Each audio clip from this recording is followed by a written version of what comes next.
जय श्री कृष्ण। मित्रों, मैं जो काउंसलिंग की वीडियोस बनाता हूँ, मैंने 2 वीडियो पूर्व में भी बनाई थी।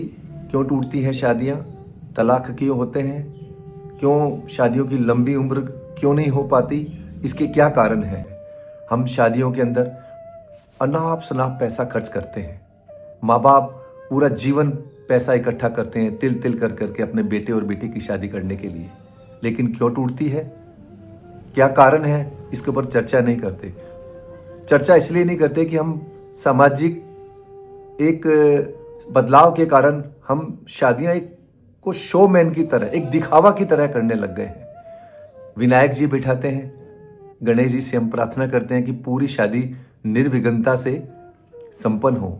ये हमारी एक परंपरा है, इस परंपरा का हम निर्वाह करते हैं। लेकिन उस परंपरा के पीछे जो उनकी विनायक जी की जो असल दिशा निर्देश है, जो दिखाए मार्ग पर है, जो उन्होंने राह सुझाई कि सिंपल सिटी से, सादगी से और मंत्रों उच्चारण करते हुए वैदिक रीति से या अन्य रीति से जो भी हमारी सामाजिक परंपराएं बनी है, उसी से आप शादी को संपन्न करवा रहे हैं या नहीं।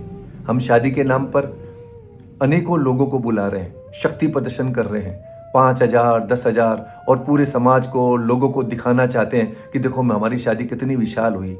कोई गारंटी नहीं है। अगर आप 50,000 व्यक्तियों को भी, मेहमानों को बुला लोगे ना, तो भी आपकी शादी सफल हो, ये गारंटी नहीं है। कहाँ गलती हो रही है?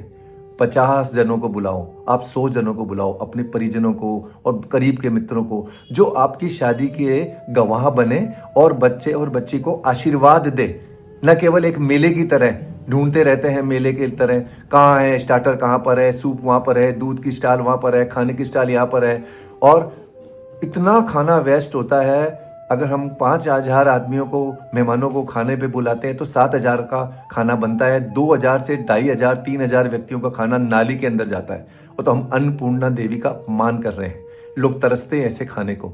तो ऐसी शादी कैसे सफल हो सकती है, ये सोचने का विषय है। किस तरह ये सफल होगी शादियां, आप विचार करिए। जहां हम विनायक जी के दिखाए मार्ग पर नहीं चल रहे, जहां हम अन्नपूर्णा देवी का अपमान कर रहे हैं, जहां हम शक्ति प्रदर्शन कर रहे हैं, जहां मंत्रों को लेकर, जब पंडित जी फेरों में बैठते हैं तो कुछ लोग, मंचले लोग या उनके मित्र लोग ऐसे कहते हैं कि भाई 500 रुपये दे दो, इनको 1,000 रुपये दे दो, पंडित जी का मुंह बंद कर दो, जल्दी करवाओ। अरे कैसे?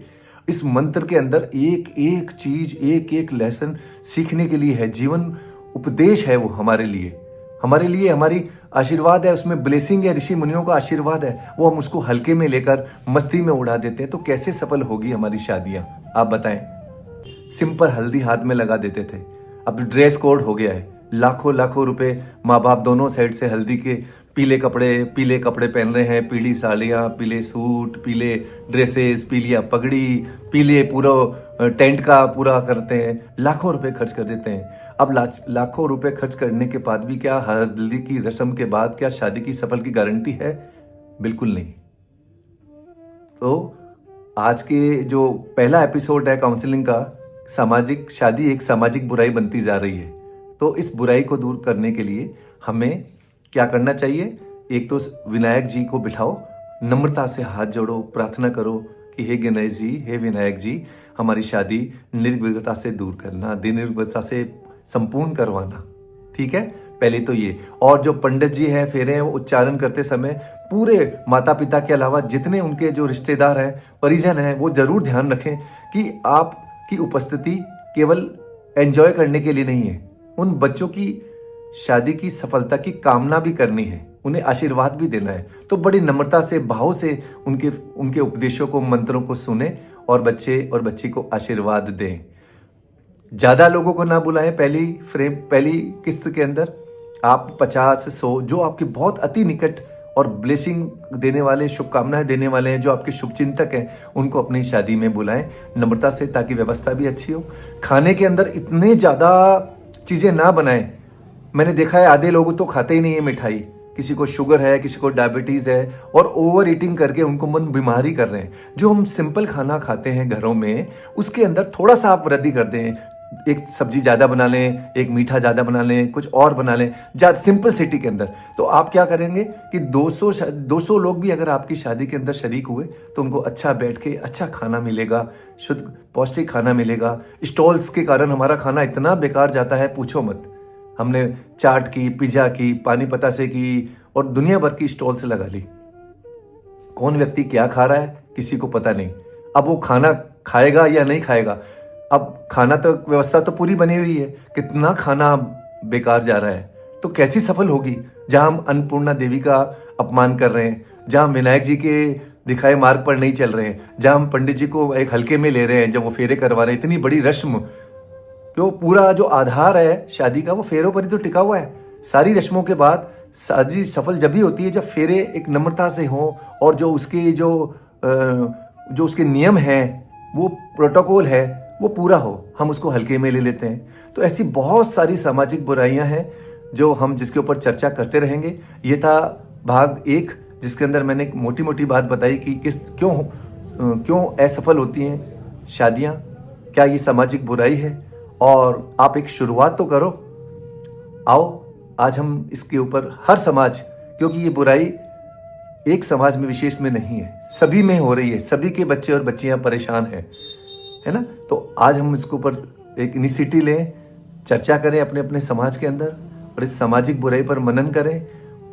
कड़ी मेहनत तिल तिल कर कर माँ बाप पैसा कमाते हैं और बच्चों की शादी के लिए इकट्ठा करते हैं और शादी के बाद वो कर्ज में दब जाते हैं और शादी जब टूट जाती है या संबंध विच्छेद होने की स्थिति में आते हैं, जो पीड़ा और जो दर्द एक माँ बाप को होता है शायद ही किसी को होता होगा।